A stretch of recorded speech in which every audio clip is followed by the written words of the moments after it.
Very good evening दोस्तों, कैसे हैं आप लोग। स्वागत है आपका साइमा वेजुटेक चैनल में। तो आज का हमारा जो टॉपिक रहेगा वो हमारा होगा श्वसन तंत्र यानी रेस्पिरेटरी सिस्टम। ठीक है, तो रेस्पिरेटरी सिस्टम में आगे बढ़ने से पहले मैं आपको बता दूं, आप हमारे साइमा एजुटेक एप्लीकेशन को डाउनलोड करके live classes, mock test, courses को प्राप्त कर सकते हैं।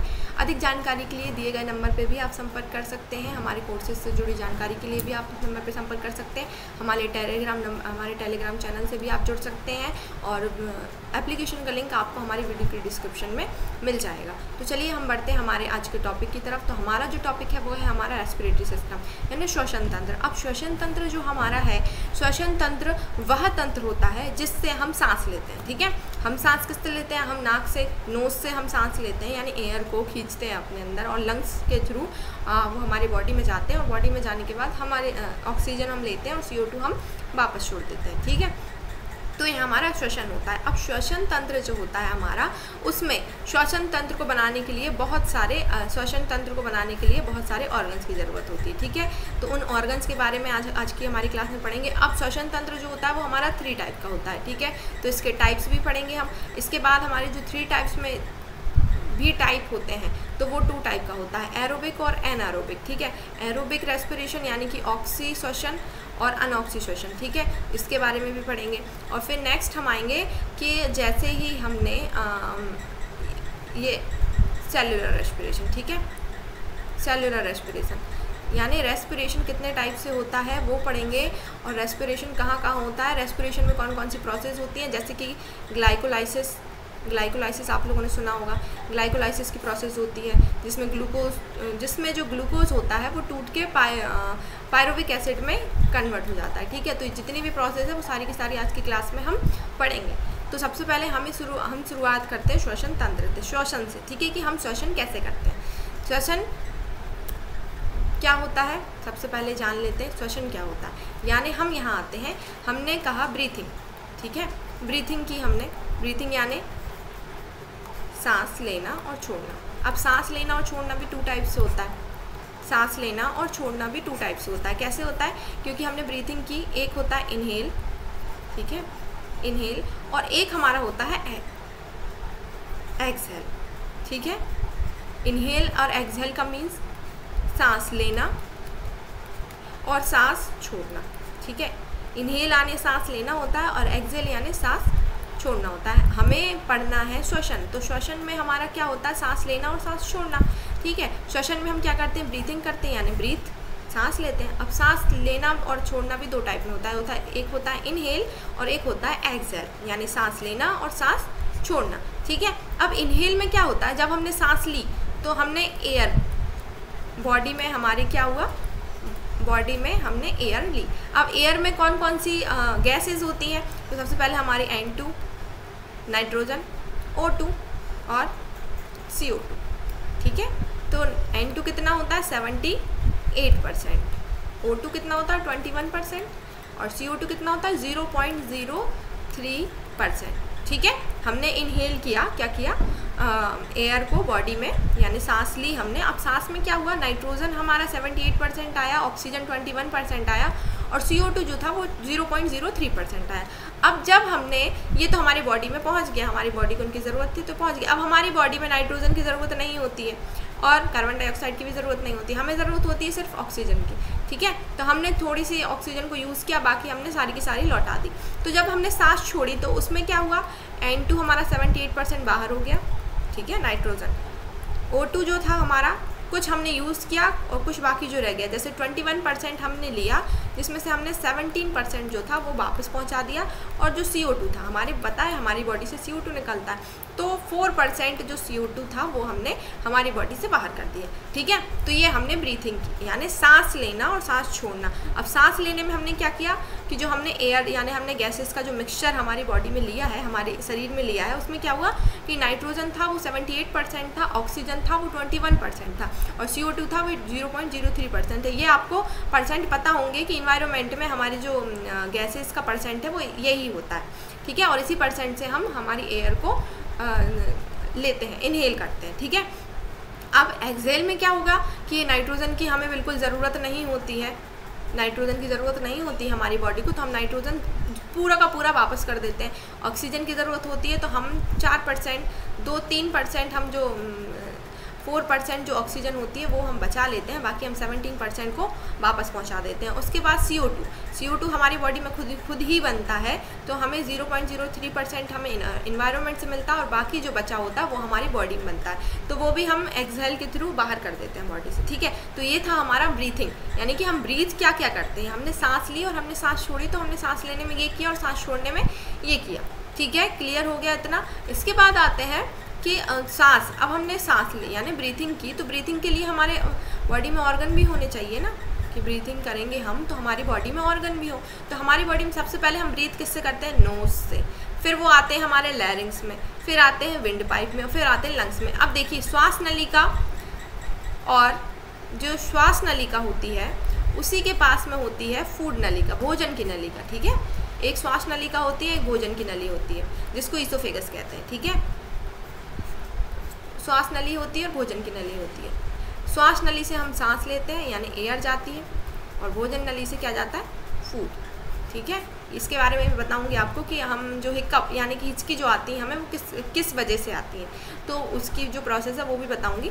हम शुरू करते हैं हमारे नोज़ से। ठीक है, तो नोज़ में क्या होता है, हम सांस क्या करते हैं? एयर को खींचते हैं। ठीक है, एयर को हमारे बॉडी में अंदर एंट्री करने के लिए हमें किसकी ज़रूरत होती है? नोज़ की। ठीक है, अब नोज़ में भी दो चीज़ें होती हैं, एक तो नोज़ होता है और एक होता है नेज़ल चैम्बर। ठीक है, नेज़ल चैम्बर, हमारे नाक में 2 नेज़ल चैम्बर होते हैं। ठीक है, सबको पता है। इसके बाद जैसे हमने नोज़ पे आए, तो ये हमारा नोज़ का नेज़ल चैम्बर का एक डायग्राम है। ठीक है, नेज़ल चैम्बर का भी ये डायग्राम है। तो उसमें क्या हुआ कि हमने यहाँ से सांस ली, हमारी सांस यहाँ से आई। ठीक है, ये यहाँ से बिल्कुल आते आते रेस्पिरेटरी रीजन पे पहुँची, ये यहाँ से, और ये सॉफ्ट पे, ये यहाँ से इसके थ्रू हमारी जो एयर है वो अंदर चली गई। ठीक है, तो ये था हमारा एक मुख्य पार्ट श्वसन के लिए, जो बाहर से एयर को खींच के बाहर को एयर को बाहर से शक करके हमारे बॉडी में पहुंचाता है। ठीक है, तो ये नेज़ल चैम्बर था। इसके बाद आता है हमारा एपिग्लोटिस में। एपिग्लोटिस जो रहता है वो एक पार्ट होता है हमारे गले में। ठीक है, गले में एक पार्ट होता है, इस टाइप से होता है, जैसे कि जैसे ये नोज़ आई है, यहाँ से ये नोज़ है और ये हमारा माउथ है। ठीक है, अब ये माउथ का एक चैम्बर यहाँ से रहता है और ये नोज़ का चैम्बर रहता है। ठीक है, और ये यहाँ पे एपिग्लोटिस रहती है। ठीक है, अब क्या होता है कि जैसे फूड यहाँ से आता है और एयर यहाँ से आती है, एयर आती है, एयर और फूड दोनों की जगह पे यहाँ पे एक जगह चैम्बर होती है या परत कह लो, इसको हम एपिग्लोटिस कहते हैं। ठीक है, एपिग्लोटिस का काम होता है फूड को फूड पाइप में पहुंचाना, एयर को एयर पाइप में पहुंचाना। ठीक है, क्लियर हो गया। अब क्या होगा कि ये जो एपिग्लोटिस से नीचे की जो लाइन होती है, जिसको स्वर तंत्र, जहाँ से हमारी आवाज़ निकलती है, ठीक है, जहाँ से हमारा वोकल कॉर्ड होता है, वहीं से हमारी एयर का रास्ता होता है। ठीक है, तो ये सबसे पहले क्या होता है, हमारी एयर जो होती है वो पहले नेज़ल चैम्बर में जाती है, नेज़ल चैम्बर में जाने के बाद वो आती है हमारे वोकल कॉर्ड में, यानी कि लैरिंग्स में। ठीक है, फिर लैरिंग्स में आने के बाद वो क्या करती है, वो आती है ट्रैकिया में, श्वास नली, विंड पाइप को हम कहते हैं ट्रैकिया। ठीक है, ये याद रखें, इसको हम कहते हैं ट्रैकिया। फिर वो आती है हमारी श्वास नली में, ये हमारा लैरिंग्स हो गया, लैरिंग्स से आने के बाद ये हमारी ट्रैकिया में आ गई।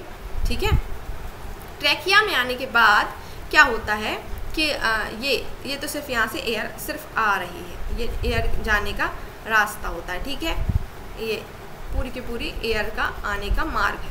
ठीक है, अब क्या होगा कि ये जो एयर होगी हमारी 2 पार्ट्स में डिवाइड हो जाएगी, एक हमारे लेफ्ट में चली जाएगी और एक हमारे राइट में चली जाएगी। ठीक है, समझ में आया। तो ये हमारा श्वास नली तक हमारी एयर है वो पहुंच गई है। अब इसके बाद क्या होगा कि वो बस ये हमारा ट्रैकिया था, यहाँ से हमारी एयर आई थी और लेफ्ट में पहुंची थी और राइट में पहुंची थी। अब लेफ्ट और राइट में पहुंचने के बाद हमारे लंग्स में क्या होता है, जिससे कि ऑक्सीजन अंदर रह जाती है और CO2 बाहर चली जाती है। क्या होता है कि ये इसमें जो ये दी हुई होती है, इनको हम कहते हैं ये जो लाइन होती है इसको हम कहते हैं ब्रोंकाई। ठीक है, ब्रोंकाई, ये कहलाती है ब्रोंकाई। अब इसमें से जो जितनी भी शाखाएं निकली हुई होती हैं इनको हम कहते हैं ब्रोंकियोल्स, ठीक है, ये होती हैं ब्रोंकियोल्स, नाम याद रखें। और ब्रोंकियोल्स के बाद में जब ये हमारे लंग्स के बाहर की जितनी भी बची हुई होती हैं उसमें छोटे छोटे गोल आकृति की गोलाकार आकृति पाई जाती है और इन आकृतियों को कहते हैं एल्ब्यूलाई। क्या कहते हैं? एल्ब्यूलाई। अब जो एल्ब्यूलाई होता है इनमें हमारी जो ब्लड वेसल्स होती हैं वो चिपकी हुई होती हैं, ठीक है। जैसे मैंने आप लोगों को ब्लड वाला चैप्टर पढ़ाया था, सर्कुलेटरी सिस्टम जब मैंने आपको पढ़ाया तो मैंने आपको बताया था कि हमारा जो ब्लड होता है एक शुद्ध होता है और एक अशुद्ध होता है, यानी एक प्योर होता है और एक इम्प्योर होता है, ठीक है। तो जो प्योर वाला होता है वो होता है O2 वाला और जो इम्प्योर होता है वो CO2 वाला होता है। तो क्या होता है इसमें कि हमारा ब्लड पहले हार्ट में जाता है, और फिर हार्ट में जाने के बाद क्या होगा, अगर वो अशुद्ध है, ठीक है, बिना CO2 वाला है, तो हार्ट उसे कहाँ भेज देगा? लंग्स में। और जैसे ही वो लंग्स में जाएगा तो शुद्ध होके यहाँ पे फिर दोबारा हार्ट में आएगा और हमारा हार्ट जो है वो हमारे बॉडी तक पूरे ब्लड को पहुँचा देगा, ठीक है। ये थी प्रोसेस। अब इस प्रोसेस में क्या हुआ कि हमारा जो इम्प्योर ब्लड होता है वो हमारे लंग्स में पहुँचा देते हैं, ठीक है। लंग्स में पहुँचाने का मतलब क्या होता है कि जैसे ही ब्लड जैसे यहाँ से ये हमारा हार्ट है, यहाँ से हमारा ब्लड आया, ठीक है, लंग्स में पहुँचा, तो ये जो एल्वोलाइज होती हैं इनमें आता है, इनमें 2 ब्लड वेसल्स होती है, एक ग्रीन और एक रेड कलर की, जो मैंने आपको बताई थी, जिसमें तो ये होती है हमारी ग्रीन कलर की। तो ये हमारी एल्वोलाई में पहुँच जाती हैं और ऑक्सीजन को अब्जॉर्ब कर लेती हैं और CO2 को यहीं पे छोड़ देती हैं, और जैसे ही अब्जॉर्ब करती हैं वैसे ही वो दूसरे रास्ते के थ्रू हार्ट में पहुंच जाती हैं। तो क्या होता है, यहाँ पे इनका जो हार्ट होता है वो ब्लड होता है वो प्योर हो जाता है, रक्त जो होता है वो पूरा का पूरा स्वच्छ हो जाता है, और जो CO2 अगर हमारे ब्लड में जो होती है वो हमारे लंग्स में आ जाती है, और जैसे ही लंग्स में आती है वैसे ही हमारे लंग्स तुरंत एक्सहेल के थ्रू हमारे जो CO2 होता है उसको हमारे बॉडी से बाहर कर देती है, ठीक है। तो ये थी हमारी रेस्पिरेटरी सिस्टम की पूरी प्रोसेस, ठीक है। क्या किया हमने, सबसे पहले हमारी जो एयर थी वो हमारे नोज़ में आई, नोज़ से आके फिर वो लैरिंग्स में आई, ठीक है, लैरिंग्स से आके फिर वो ट्रैकिया में आई, ठीक है। ट्रैकिया में आने के बाद ये दोनों सबसे पहले नोज़ में आई, ठीक है, नोज़ में आने के बाद लैरिंग्स में आई यानी वोकल कॉर्ड में आई, वोकल कॉर्ड में आने के बाद ये ट्रैकिया में आ गई, ये हमारा ट्रैकिया है। ट्रैकिया में आने के बाद ये हमारे दोनों लंग्स में डिवाइड हो गई है, ठीक है। फिर ब्रोंकाई में आई, ठीक है, ये जो होती हैं इनको ब्रोंकाइस बोलते हैं, ठीक है। ये दोनों जो शाखाएं हैं ये दोनों ब्रोंकाई हैं, ठीक है। अब ब्रोंकाई में आने के बाद और शाखाएं बढ़ जाती हैं, इनको हम ब्रोंक्यूल्स कहेंगे, ये ब्रोंकाई और ये ब्रोंक्यूल्स, ठीक है। अब इनके बाहर इनके टॉप पे छोटे छोटे होल्स, गोल आकृति की संरचना पाई जाती है जिनको हम कहते हैं एल्वोलाई, ठीक है। और एल्वोलाई जो होती हैं इसमें चिपकी हुई होती हैं ब्लड वेसल्स, ठीक है। और ब्लड वेसल से जो चिपकी होती हैं वो O2 से बॉन्ड बनाती हैं, और बॉन्ड बनाने के बाद में जो हमारा हीमोग्लोबिन होता है वो हीमोग्लोबिन जो हमारा होता है वो O2 से बॉन्ड बना के और ऑक्सीजन को साथ में ले जाके कहाँ पहुँचती हैं? हार्ट में, ठीक है। और हमारा हार्ट जो होता है वो पूरे बॉडी में हमारे प्योर ब्लड को सर्कुलेट कर देता है, ठीक है। तो ये तो सर्कुलेटरी सिस्टम में हमारा लंग्स का काम था, ठीक है। तो हमने क्या किया, हमारा जो रेस्पिरेटरी सिस्टम था उसमें क्या हुआ कि नोज से हमने एयर को लिया, एयर लेने के बाद में वो ट्रैकिया में लैरिंग्स में आया, लैरिंग्स के बाद ट्रैकिया में आया, फिर ब्रोंकाई में आया, फिर ब्रोंक्यूल्स में पहुंचा, ब्रोंक्यूल्स में पहुंचने के बाद एल्वोलाई में पहुंचा, एल्वोलाई में पहुंचने के बाद वहाँ पे उसका ऑब्जॉर्प्शन हो गया यानी ऑब्जॉर्ब कर लिया, ठीक है। और एब्जॉर्ब होने के बाद में हमारा जो ब्लड था उसमें ऑक्सीजन मिक्स हो गई और CO2 जो था वो उन्होंने वापस दे दिया, और एल्वोलाई और ब्रोंकाई और ब्रोंक्यूल्स के थ्रू, नोज के थ्रू ही हमारा जो CO2 थी वो हमारे बॉडी से बाहर एक्सहेल कर दी गई, ठीक है। क्लियर हो गया। तो ये हमारी रेस्पिरेटरी सिस्टम की पूरी प्रोसेस थी।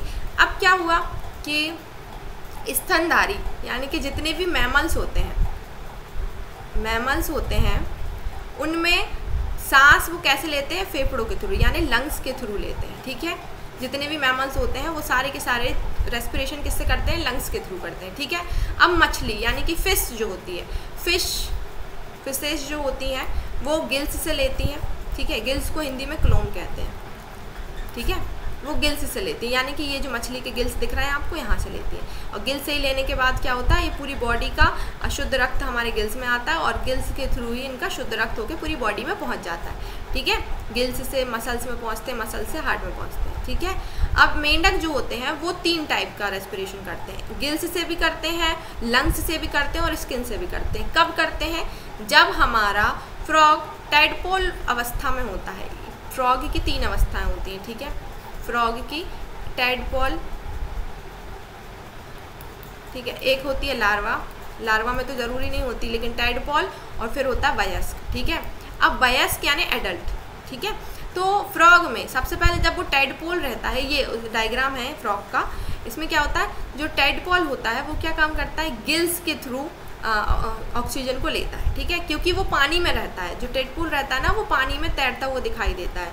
फ्रॉग के जो अंडे होते हैं वो पानी में देता है और वो पानी में ही तैरता हुआ दिखाई देता है। ठीक है, तो ये जो फ्रॉग का टैडपोल है वो गिल्स के थ्रू सांस लेता है। ठीक है, श्वसन करता है। फिर उसके बाद जब वो वयस्क हो जाता है, तो वो अपने फेफड़े यानी लंग्स के थ्रू सांस लेने लगता है। ठीक है, और फिर जब बारिश का मौसम ख़त्म हो जाता है और फ्रॉग जो होते हैं वो ज़मीन के नीचे दबे हुए होते हैं, जब वो ज़मीन के नीचे दबे हुए होते हैं तब आपको पता है कि हमारी जो ज़मीन है यानी कि हमारी जो सोइल है, मिट्टी में बहुत कम मात्रा में ऑक्सीजन होती है। ठीक है, लेकिन मेंढक को तो ऑक्सीजन चाहिए होती है, तो वो क्या काम करता है कि वो फेफड़े से तो सांस लेता ही है, फिर वो स्किन से भी सांस लेने लगता है, अपनी त्वचा से भी सांस लेने लगता है। जितनी जगह से उसे स्किन में ऑब्जॉर्व करता जाता है, जितनी जगह से उसे ऑक्सीजन मिलती जाए उतनी जगह से वो ऑब्जॉर्व करते जाता है। ठीक है, अभी क्या होता है कि जो कीड़े मकोड़े होते हैं यानी इंसेक्ट्स जो होते हैं, क्वेश्चन पूछा जाता है आप लोगों से फ्रॉग के बारे में कि फ्रॉग का जो रेस्पिरेशन होता है वो किसके द्वारा होता है। अगर फ्रॉग का रेस्पिरेशन पूछेंगे तो आप बोलेंगे लंग्स के थ्रू होता है। ठीक है, और अगर ये पूछेंगे कि ज़मीन में दबे हुए फ्रॉग का रेस्पिरेशन तो आप बोलेंगे स्किन और लंग्स।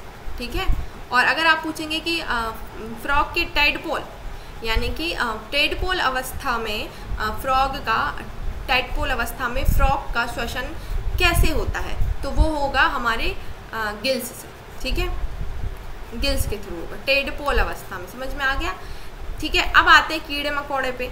तो कीड़े मकोड़े जो होते हैं उनमें ट्रेकिया से होता है। ठीक है, ट्रेकिया द्वारा होता है और उनका ट्रेकिया ये पाया जाता है, जैसे कि ये एक इंसेक्ट आपको दिख रहा होगा, इसका ये ट्रेकिया होता है और यहाँ से ये स्पाइरिकल्स होते हैं जिनसे ये पूरी की पूरी ऑक्सीजन को ऑब्जॉर्ब कर लेता है। ठीक है, यानी कि जैसे कि कॉकरोच को आपने देखा है, इस टाइप का कुछ डायग्राम होता है, इसका ये मुंह होता है।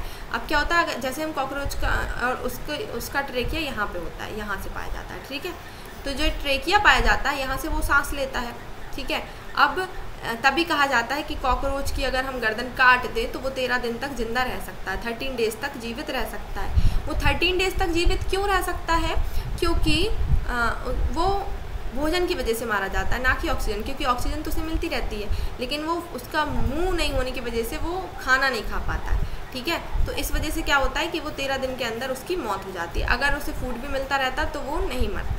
ठीक है, तो ये हमारे कुछ अलग थे, जैसे फिश का जो होता है रेस्पिरेशन वो गिल्स से होता है, और फ्रॉग का तो गिल्स से भी होता है, फेफड़े से भी होता है, त्वचा से भी होता है, लंग्स से भी होता है, स्किन से भी होता है, और इंसेक्ट्स जो होते हैं उनका ट्रैकिया से होता है, याद रखें। इसके बाद आएंगे श्वसन, यानी कि रेस्पिरेशन 3 प्रकार का होता है। ठीक है, जैसे मैंने अभी आपको बताया था कि श्वसन हमारा 3 प्रकार का होता है, एक होता है एक्सटर्नल और एक होता है इंटरनल। तो जो बाह्य श्वसन था वो हम पढ़ चुके हैं। बाह्य श्वसन में हमारा क्या आया था कि हमारी नोज़ के थ्रू एयर गई, लैरिंग्स में गई, ट्रेकिया में आ गई, ट्रेकिया में आने के बाद दोनों ब्रोंकाई में बट गई, फिर ब्रोंक्यूल्स में आ गई, ये ब्रोंकाई में बट गई, फिर यहाँ पे ब्रोंक्यूल्स में आ गई और ब्रोंक्यूल्स से एल्वुलाई में पहुँच गई।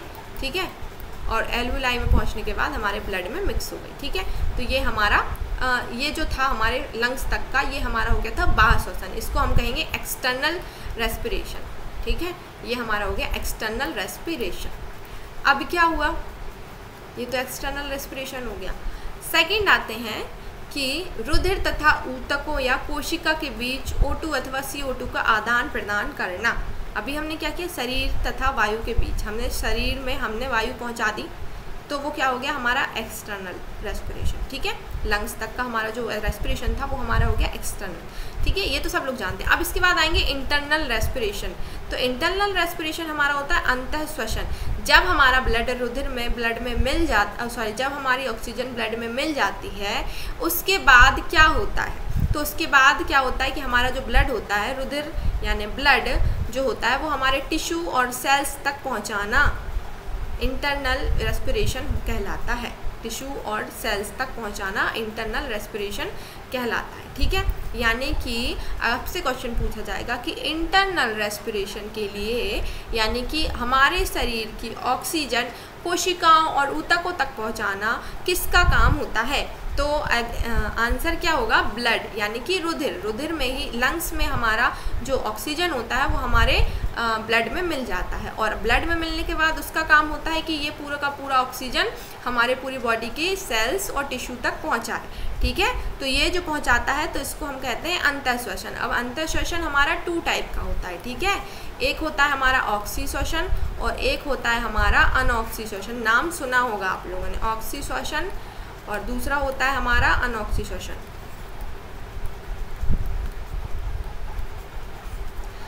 ऑक्सी श्वसन और अनऑक्सी श्वसन। ठीक है, क्लियर हो गया।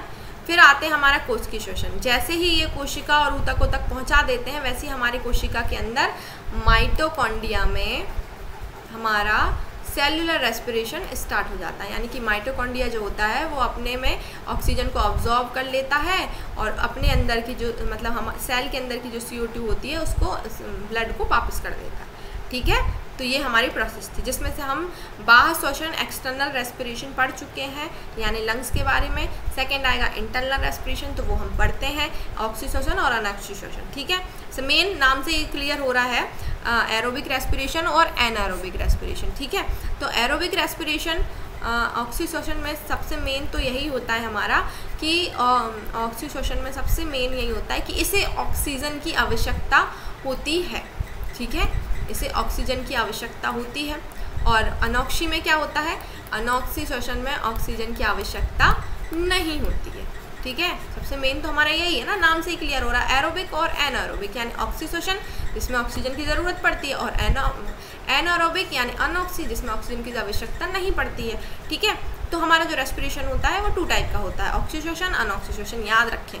ठीक है, तो हम आएंगे हमारे इंटरनल रेस्पिरेशन के ऑक्सी और अनऑक्सी। तो ये होता है हमारा एरोबिक रेस्पिरेशन। ठीक है, एरोबिक रेस्पिरेशन मीन्स इसको हम बोलेंगे ऑक्सी श्वसन। ठीक है, ये हमारा ऑक्सी श्वसन। अब ऑक्सी श्वसन है मतलब कि हमें इसमें किसकी ज़रूरत होगी, ऑक्सीजन की ज़रूरत होगी ना। ठीक है, चलिए पहले हम पढ़ेंगे एनारोबिक रेस्पिरेशन, क्योंकि एनारोबिक रेस्पिरेशन से जो पाइरूवेट बनता है वो ही आगे जाके CO2 और H2O में कन्वर्ट होता है। मतलब CO2 और H2O में अलग अलग होता है। ठीक है, तो पहले हम पढ़ेंगे एनारोबिक। ये था हमारा एनारोबिक रेस्पिरेशन। तो एनारोबिक रेस्पिरेशन में क्या होता है कि इसमें एनारोबिक रेस्पिरेशन में ग्लाइकोलाइसिस की प्रोसेस होती है। अब ग्लाइकोलाइसिस यानी सबसे पहले लाइसिस का मतलब समझ लीजिए। लाइसिस का मतलब होता है तोड़ना। ठीक है, किसी भी चीज़ को तोड़ना क्या कहलाता है, लाइसिस। अब हम किसको तोड़ रहे हैं, ग्लाइकोलाइसिस यानी कि ग्लूकोज को तोड़ना। सबसे पहले हमारा एनारोबिक रेस्पिरेशन जो होता है वो सबसे पहले क्या काम करता है, ग्लूकोज को तोड़ने का काम करता है। ठीक है, अब ग्लूकोज को तोड़ने में क्या होगा, सबसे पहले एनारोबिक रेस्पिरेशन जो ग्लूकोज होता है उसमें 2 ATP होता है। ग्लूकोज में 2 ATP पहले से होता है। ठीक है, अब क्या होगा कि हमने ग्लूकोज को तोड़ने का काम स्टार्ट किया। ठीक है, ये हमारा ग्लूकोज है, इसको हमने तोड़ा किसकी प्रोसेस से, ग्लाइकोलाइसिस की प्रोसेस से। अब ग्लाइकोलाइसिस की जो प्रोसेस होती है उसमें जो हमारा लास्ट का उत्पाद या प्रोडक्ट बनता है वो बनता है हमारा पाइरूवेट या पाइरूविक एसिड। ठीक है, अब पाइरूवेट क्या होता है, पाइरूवेट जो होता है जिसमें से एक पाइरूविक एसिड का एनर्जी जो होती है वो होती है 18 ATP। ठीक है, अब ATP क्या होता है, ATP तो आप जानते नहीं ATP क्या होता है। तो हमारी बॉडी में एनर्जी, हमारी बॉडी में जो एनर्जी होती है वो ATP के फॉर्म में ही होती है। ठीक है। एटीपी का फुल फॉर्म भी याद रखें आप, पूछा जा सकता है। एटीपी का फुल फॉर्म एडिनोसिन ट्राईफॉस्फेट, ठीक है। इसमें फॉस्फेट के कितने मॉलिक्यूल्स होते हैं? ट्राई, यानी 3, एडिनोसिन ट्राईफॉस्फेट होता है, ठीक है। एटीपी का फुल फॉर्म। तो हमारी बॉडी में जो एनर्जी होती है वो एटीपी के फॉर्म में होती है, और एटीपी के फॉर्म में अगर होती है तो आपको एनारोबिक रेस्पिरेशन में हमें कितनी एटीपी मिलती है और एरोबिक रेस्पिरेशन में हमें कितनी एटीपी मिलती है वो आप लोगों को याद होगा, ठीक है। ये हम लोगों ने 9th और 10th में ही पढ़ा था। जब 9th और 10th में हमने एरोबिक और एनारोबिक रेस्पिरेशन पढ़ा था तो इसमें एक डिफरेंशिएशन होता था कि डिफरेंस बिटवीन एरोबिक और एनारोबिक रेस्पिरेशन। तो उसमें था कि जो एनारोबिक रेस्पिरेशन होता है वो 38 एटीपी प्रोवाइड करता है और जो एरोबिक रेस्पिरेशन होता है वो 2 एटीपी प्रोवाइड करता है। पता याद है आपको, ठीक है। तो अब क्या होगा, और याद रखें कि ग्लाइकोलाइसिस की जो प्रोसेस यानी कि एनारोबिक की जो प्रोसेस होती है वो हमारे साइटोप्लाज्म में होती है। अब साइटोप्लाज्म कहाँ से आ गया इसमें? हम तो श्वसन पढ़ रहे हैं और सेल्स में पढ़ रहे हैं और टिश्यू में पढ़ रहे हैं ना। तो क्या होगा कि जैसे कि हमने हमारा जो ब्लड में हमारी O2 आई, अब ब्लड का काम है पूरे टिश्यू और सेल्स में पहुंचाना। जैसे ही वो सेल में पहुंचाएगा तो क्या होगा कि हमारा जो ब्लड है पहले सेल में आएगा, तो सेल में आने के बाद हमें पता है कि सेल के लिक्विड को हम क्या कहते हैं? साइटोप्लाज्म। और साइटोप्लाज्म में ही पूरी की पूरी एनारोबिक प्रोसेस होती है। याद रखें, क्वेश्चन पूछा जाता है कि अनऑक्सीडेशन कहाँ होता है, ठीक है। तो मतलब अनऑक्सीडेशन जो होता है वो हमारा होता है कोशिका द्रव्य में, यानी कि साइटोप्लाज्म में, कोशिका द्रव्य में, ठीक है। और हमारा जो एरोबिक रेस्पिरेशन जो होता है वो हमारा होता है कोशिका के माइटोकॉन्ड्रिया में, ठीक है। क्लियर हो गया? तो ये हमारे साइटोप्लाज्म में एनारोबिक रेस्पिरेशन हुआ। अब एनारोबिक रेस्पिरेशन होने के बाद पायरुवेट बना। ग्लाइकोलाइसिस की प्रोसेस से ग्लूकोज को हमने तोड़ा तो ये पायरुवेट, 2 पायरुवेट बने, ठीक है। अब 2 बने तो यानी कि 18 एटीपी और 18 एटीपी, तो ये हो गए कितने? 36 एटीपी। लेकिन हमें कितने एटीपी चाहिए है? 38 एटीपी। अब 38 एटीपी लेने के लिए हमें 2 एटीपी की ज़रूरत है। और तो आप याद रखें कि ग्लूकोज के पास पहले से 2 एटीपी थे, तो कितने एटीपी हो गए हमारे यहाँ पे? 2 और ऐड कर देंगे तो 38 एटीपी। ये आप याद रखें कि अनऑक्सीडेशन में कितने एटीपी की ऊर्जा मिलती है? 38 एटीपी ऊर्जा मिलती है, ठीक है। तो ये था हमारा एनारोबिक रेस्पिरेशन, ठीक है। क्लियर हो गया? अब इसके बाद नेक्स्ट आते हैं कि हाँ, अब इसके बाद आएंगे एरोबिक रेस्पिरेशन में। तो एरोबिक रेस्पिरेशन में हमें ऑक्सीजन की ज़रूरत होती है। अब जो पायरुवेट बना है, ठीक है, अब जो पायरुवेट बना है यहाँ पे ये देखिए, ये हमारे ग्लूकोज से हमने पायरुवेट को कन्वर्ट किया, ये हमारी एनारोबिक एनारोबिक रेस्पिरेशन हो गया यहाँ से, ठीक है। ये पूरी की पूरी एनारोबिक रेस्पिरेशन है। एटीपी हमें कितनी मिली? 38 एटीपी, ठीक है। और इसके बाद में ग्लूकोज हमारा पायरुवेट में टूट गया। अब पायरुवेट जो हमारा टूटा है उसमें एसिटिल कोएंजाइम हमने मतलब कुछ एंजाइम्स मिलाए और यहाँ पे हमारी क्रेब्स साइकिल शुरू हो गई, ठीक है। क्रेब्स साइकिल जैसे ही शुरू होती है वैसे क्या होता है, हमारे पायरुवेट में से CO2 बाहर निकलता है, ठीक है। CO2 जैसे ही बाहर निकलता है वैसे हमें एनर्जी मिलती है, कितनी? 1 एटीपी। और फिर इसका इलेक्ट्रॉन का ट्रांसपोर्ट होता है क्रेब्स साइकिल्स में और हमारा वाटर बनता है, यानी H2O बनता है। कहने का मतलब है ऑक्सीडेशन का जो उत्पाद होता है, ऑक्सीडेशन का जो उत्पाद होता है वो होता है हमारा CO2 प्लस H2O, यानी कि कार्बन डाइऑक्साइड और वाटर, ठीक है। और वाटर और कार्बन डाइऑक्साइड बनने में हमें कितनी एटीपी ऊर्जा मिली? 1 एटीपी इसमें मिली, 1 एटीपी इसमें मिली, टोटल हमें 2 एटीपी ऊर्जा मिली, ठीक है। क्लियर हो गया? तो ये था हमारा एरोबिक रेस्पिरेशन। और ये हमारा एरोबिक रेस्पिरेशन कहाँ पर हो रहा है? माइटोकॉन्ड्रिया में, ठीक है, माइटोकॉन्ड्रिया में। क्लियर हो गया? ये था हमारा एरोबिक रेस्पिरेशन। इसके बाद आएंगे, हाँ, अब एरोबिक और एनारोबिक में हम डिफरेंस और पढ़ लेते हैं क्या होता है। तो रिएक्टेंट क्या होता है इसमें? हमने एनारोबिक में क्या किया था? सिर्फ ग्लूकोज को तोड़ा था, ओनली ग्लूकोज को, ठीक है। ओनली हमने क्या किया था? ग्लूकोज को तोड़ने का काम किया था, ग्लाइकोलाइसिस किया था। अब इसमें ग्लूकोज और ऑक्सीजन को तोड़ा था, ठीक है, ग्लूकोज और ऑक्सीजन को तोड़ा था। तो क्या हुआ कि इसमें ग्लाइकोलाइसिस और क्रेब्स साइकिल दोनों साइकिल चली, ठीक है। फिर कंबस्शन यानी कि दहन, इसको हिंदी में कहते हैं हम दहन। तो इसमें जो हमारा दहन था यानी कि रेस्पिरेशन था यानी श्वसन था वो इनकम्प्लीट था, पूरा कंप्लीट नहीं हुआ था, और इसमें हमारा जो रेस्पिरेशन था वो पूरी तरीके से कंप्लीट था। अब एनर्जी कितनी मिली, यहाँ पे मैंने आपको बताया था कि एरोबिक में हमें एनर्जी 2 ATP मिली थी और एनारोबिक में हमें 38 से 36 ATP मिली थी, ठीक है। अब जो उत्पाद बनता है, उत्पाद बना, क्या बना, ग्लूकोज को हमने लैक्टिक एसिड में कन्वर्ट किया, लैक्टिक एसिड मीन्स पायरुवेट, ठीक है। ग्लूकोज एनिमल्स में जब ग्लाइकोलाइसिस की प्रोसेस होती है तो लैक्टिक एसिड बनता है, और यीस्ट में फर्मेंटेशन यानी किण्वनीकरण जब होता है तो एथेनॉल बनता है, ठीक है, और कार्बन डाइऑक्साइड रिलीज होती है, ठीक है। और यहाँ पे एरोबिक रेस्पिरेशन में सिर्फ कार्बन डाइऑक्साइड और वाटर प्रोडक्ट बनता है, निकलता है, ठीक है। अब लोकेशन यानी कि एनारोबिक की जो लोकेशन है वो कहाँ पर होती है और एरोबिक की लोकेशन कहाँ पर होती है, तो एनारोबिक जो होता है वो साइटोप्लाज्म में होता है यानी कि कोशिका द्रव्य में होता है, एनारोबिक जो होता है वो कोशिका द्रव्य में होता है, और जो एरोबिक जो रेस्पिरेशन होता है वो हमारा साइटोप्लाज्म में भी होता है और माइटोकॉन्ड्रिया में भी होता है। अगर आपको अगर ऑप्शन में साइटोप्लाज्म और माइटोकॉन्ड्रिया दिया है और माइटोकॉन्ड्रिया अकेला दिया है तो आपको माइटोकॉन्ड्रिया पे ही टिक करना है, ठीक है। अब स्टेज क्या होती है, इसमें ग्लाइकोलाइसिस होता है और फर्मेंटेशन होता है, ठीक है। एनिमल्स में ग्लाइकोलाइसिस होगा, इसमें फर्मेंटेशन हो जाएगा, और एरोबिक में क्या होगा, ग्लाइकोलाइसिस भी होगा, लिंक रिएक्शन भी होगा, क्रेब साइकिल भी होगी और इलेक्ट्रॉन ट्रांसपोर्ट चेन भी होगा, यानी यहाँ पे इलेक्ट्रॉनों का आदान प्रदान होगा। तो ये था हमारा पूरा का पूरा रेस्पिरेशन सिस्टम, ठीक है। तो रेस्पिरेशन सिस्टम में हमने पढ़ा कि जो हमारी श्वास नली होती है, ब्रीथ हम 2 टाइप से करते हैं, इनहेल और एक्सहेल, और इनहेल और एक्सहेल में हम क्या करते हैं, CO2 जो होती है वो 0.3% रहती है, लेकिन एक्सहेल में हम उसे 4% छोड़ते हैं क्योंकि ऑक्सीजन हमने 4% यूज़ कर ली होती है। इसके बाद हमारे जो ब्रीथिंग ऑर्गन होते हैं यानी कि श्वसन तंत्र होते हैं वो हमारे नोज़ होते हैं, लैरिंग्स होते हैं, ट्रैकिया होता है और लंग्स होते हैं। तो नोज़ मैंने बताया आपको कि हम एयर लेते हैं, और फिर लैरिंग्स में आता है यानी कि लैरिंग्स में आता है एपिग्लोटिस। हाँ, मैंने आपको बताया था कि एपिग्लोटिस जो होती है, अब हमें हिचकी क्यों आती है, ठीक है, हमें हिचकी क्यों आती है। हिचकी आने का एक कारण होता है, हमें बताया जाता है कि हमें कोई याद कर रहा है तो हमें हिचकी आ रही है, ठीक है। यहाँ पे हिचकी आने का मतलब ये नहीं होता है, क्योंकि हिचकी आना यानी कि हमारा कोई किसी से वाईफाई कनेक्शन नहीं है कि उसने हमें वहाँ पे याद किया तो हमें यहाँ पे हिचकी आने लगी। बात ये होती है कि हम खाना खाते हैं, ठीक है, हम जो भी काम करते हैं हमारा कंट्रोल कहाँ होता है, हमारे बॉडी को कंट्रोल कौन करता है, हमारा माइंड, ठीक है।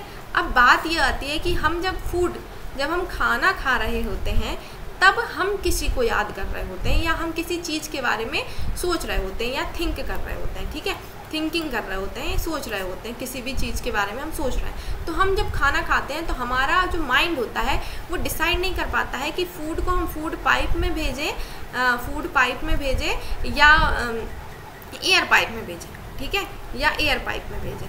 तो क्या होता है कि हमारा फूड जो होता है वो गलती से फूड पाइप में जाने की वजह हमारे एयर पाइप में चला जाता है, ठीक है। और जैसे ही वो एयर पाइप में जाता है वैसे ही हमारे जो लंग्स होते हैं वो एयर पाइप में से उस फूड को निकालने के लिए नीचे से प्रेशर देता है, धक्का देता है, ठीक है। तो जैसे ही वो धक्का देता है वैसे ही हमें हिचकी आनी स्टार्ट हो जाती है, ठीक है। तो ये हमारे हिचकी आने की पूरी प्रोसेस होती है, यानी कि जब हम खाना खा रहे होते हैं तो हमारा दिमाग सीधे खाने पे होना चाहिए, तब जाके हमारा फूड जो होगा हमारे फूड पाइप में जाएगा, नहीं तो वो हमारे एयर पाइप में जा सकता है। और हमारी जो एपिग्लोटिस होती है वो हमारे फूड पाइप में मतलब एयर पाइप में फूड को जाने से रोकने का काम भी करती है, ठीक है। अब इसमें क्या होता है कि हमारे जो लंग्स होते हैं, हमारे लंग्स जो होते हैं इनके नीचे हम एक डायफ्राम होता है, ठीक है, एक डायफ्राम होता है जिसको हम एक मांस का लोथड़ा भी कह सकते हैं, मांस का लोथड़ा होता है। तो इसका काम होता है ये हमारे फेफड़ों को ऊपर उठाता है और नीचे लाता है। जैसे ही हमारे फेफड़ों को ऊपर उठाएगा वैसे ही एक्सहेल की प्रोसेस होगी, और जैसे ही नीचे लाएगा वैसे इनहेल की प्रोसेस होगी। क्या होगा कि डायफ्राम जैसे ही नीचे आएगा वैसे ही जो एयर है वो हमारे फेफड़े में अंदर एंटर हो जाएगी, ठीक है। अब जैसे ही फेफड़े ऊपर होंगे, जैसे ही ऊपर होगा इस तरीके से, तो हमारी जो एयर है वो बाहर निकल जाएगी, ठीक है। तो ये हमारे डायफ्राम का काम होता है। तो ये था हमारा आज का रेस्पिरेटरी सिस्टम। अब इसके बाद हमारी जो कल की क्लास होगी वो हमारी होगी स्केलेटन सिस्टम की, ठीक है। तो हमारी जो कल की क्लास है वो हमारी स्केलेटन सिस्टम की होगी, और वीडियो को आप लाइक करें, कमेंट करें और अपने दोस्तों के साथ शेयर करें जो आप कंपटीशन एग्ज़ाम की प्रिपरेशन कर रहे हो, ठीक है। और इससे जुड़े जितने भी क्वेश्चन आंसर्स होंगे उसके लिए मैं आपके लिए अलग से एक वीडियो बनाऊँगी, तो उस वीडियो में सब आपको बता दूँ। Thank you.